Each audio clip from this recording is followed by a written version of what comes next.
Hi, Luis Velasquez, Chief Technology Officer at Marine Corps Systems Command. One of the things I leverage here at ITSEC, and this is my 20th ITSEC since my career path from the Marine Corps to civilian, is to reach out to industry partners and international partners as well. So what you're seeing behind me right now is that flow chart that talks about the acquisition process. Everybody's heard that it's broken, it takes too long, I got it, I dig it. But what I'm focused on is how do I get it faster for industry partners and our international partners to engage with folks at Marine Corps Systems Command and other agencies. So what I'm going to do, I'm going to try and dispel the rumors and provide some factual data of what you need to know about when it comes to working those agreements, what instruments are out there, and what roles you have to be familiar with if you're an international partner, if you're an industry partner, to work with the Marine Corps or other service to do something as simple as a CRADA. Everybody here probably has heard the term Cooperative Research and Development Agreement. That's an instrument that we leverage. It's an agreement, and it has legal standing. But to put a CRADA in place, you have to know who you're talking to and within the government side. In order for a CRADA or any technology transfer agreement to be put in place, you must be talking with someone that's a designated federal lab. Marine Corps Systems Command is one of those agencies. And then at the Marine Corps Systems Command, for example, you have to have someone that's designated as an ORTA, that's Office of Research Technology Applications. I am that ORTA rep. Then I, as the ORTA, will then talk to industry, and I'll say, what do you have to offer, and do you want to enter into a technology transfer agreement? And if the case, what instrument in that laundry list works best so that we can communicate? CRADAs are the best for us. Why is it best for the Marine Corps? Because not a single dime comes from the Marine Corps. Industry shares the burden and has to put a lot of money up front to do a CRADA. But what's the benefit of a CRADA to an industry partner is that you get to work with subject matter experts from the Marine Corps. Industry gets to bring in their patents. We also have patents on the government side. And we work on the agreement. What pieces can we leverage? And what would be the outcome? What is the deliverable? So to put that together, we have to do a CRADA agreement. And in there we specify what you bring to the table, what we bring to the table, the timeline, duration, and then who is the principal investigator. Who is that person in your community, whether you're the business, and who is on the principal investigator on the Marine Corps side, that you will collaborate together for the duration of that period of that technology transfer agreement. CRADAs are just one instrument of many. There's PIAs, right? Partnership Intermediate Agreements. Those are great opportunities to put money in to get work going from the government side. But CRADAs seem to be the best one for me because, once again, I don't have to put a dime into it.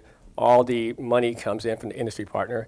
But it does work. I just finished signing a CRADA last week, and I'm also working CRADAs with international partners. Where's Lovato?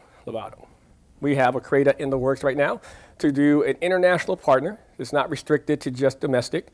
They have a capability we're looking for. It's going to help our Marine Corps University, help them bring in some wargaming talent and capabilities from a COTS perspective that they will leverage, and we're going to use a CRADA for that. Now, that's the industry to government side. Do we have any other international governments here? Any Ministry of Defenses from foreign countries here? Okay, great. So you may be familiar with the terms: information exchange agreements, data exchange agreements, project arrangements.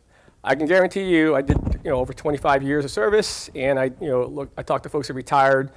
They don't know all the terms. They don't know all the instruments. That's fine. That's why they have me.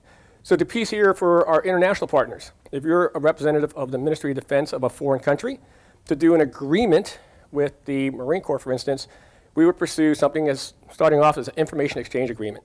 That's the very basics. It takes about a year to go through that because it has to go through several offices. In our case, it would go through the Navy International Program Office, then it goes up to the International Program Office, State Department, and so forth. Once we lay out the rules and agreements, who's going to do what, then that information exchange agreement gets put into play. A terms of reference is put together. That terms of reference is when I say, for instance, ATO from the Marine Corps side, what does ATO mean to Germany? What does ATO mean to the UK? So we do a terms of reference to clearly delineate what we say has to be similar, and we know we're talking about when I use these buzzwords. And then you work on the information exchange. What can I offer, and what can they offer us? There's a lot of limitations on an information exchange agreement, but that helps start the communication path, because what you want to progress to next is a data exchange agreement. That data exchange agreement, now we're rolling up our sleeves, and we're going to work together with our allied partners.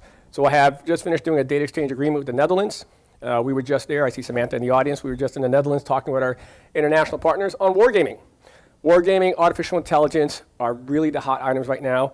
The stuff that's going on in Ukraine has definitely put a budget increase in their military spending, and they want to leverage what they're doing with the DoD.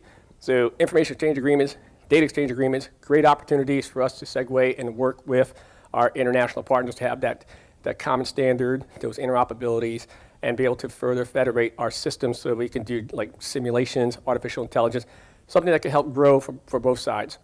The holy grail of an international partnership between two governments is something called a project arrangement. That is a commitment where you have 6 years, fully funded, and you're going to have a desired, you're going to have the end state, kind of like a statement of work. And that's where both communities, from the research and development side, the project management side, the technical experts, we do that. And so my most recent project arrangement was with Japan. It was helping them build out their next generation high water speed vehicle. We brought a lot of modeling simulation to bear from the Navy side. We brought some models from the Marine Corps expeditionary fighting vehicle, helped them kind of pivot to what they would need for their next generation high-speed vehicle with a lot of high-speed computing for that. So those are the type of agreements, those are the type of instruments that we can leverage. Great opportunities there, and that all plugs into here at some point in time. Whether we're using a subject matter expert, where we're staying where it could transition to, and the key word of transition means we built something, it goes into a program of record, and it's fielded and sustained. At that point, you come to Marine Corps Systems Command. If you're doing an experiment, you go to the experiment folks. In the Marine Corps, that's Marine Corps Warfighting Lab. They do experiments. If it's educational, it goes into Training and Education Command. If it's a non-standard training device, it comes back to us, Marine Corps Systems Command, PM Training Systems, and it gets fielded and supporting the Marines at home station and even deployed. So those are the type of documents and agreements that I work with as a CTO. I look forward to talking with industry partners. I do host a monthly tech talk, not like this one here, but it's a monthly event. Every third Thursday of the month. It's on MS Teams, and it's open to everybody. So I broadcast it on LinkedIn, and therefore we have industry. It's not an industry day. I'm not telling you what my capability gaps are. I'm going to introduce you as an industry partner. You tell us why the Marine Corps should know about you. And the audience for these tech talks is industry, academia, your competitors, international partners, coalition partners. They all listen in. And I would tell you from the tech talks, we've had several programs that have transitioned, several concepts that have transitioned into programs of record from our tech talks. We even had one person come up talking about building the next generation facility for collaboration. His name was Caesar Nader, and that ended up becoming the Cyberbytes Foundation, built right outside the back gate of Quantico, which then I ended up doing a CRADA with them. So it's the whole relation, and it's a great opportunity to continue to build industry partner relationship with the Marine Corps. If you do present at one of our tech talks, I would let you know that it's a year-long wait to get on the tech talks, right? So get on the tech talks. If someone from the government side says, Luis, we need more information on that, then I will re-invite you back, and you will have a government-only session, and you'll be part of our Innovation Modernization Working Group. That's a government-only session where we will dig into your technology and see where the individuals that are interested from the program side wants to go next. They can come back to me and say, Luis, that was a fantastic demonstration from company X. What should we do to get more information? I would say let's do a CRADA.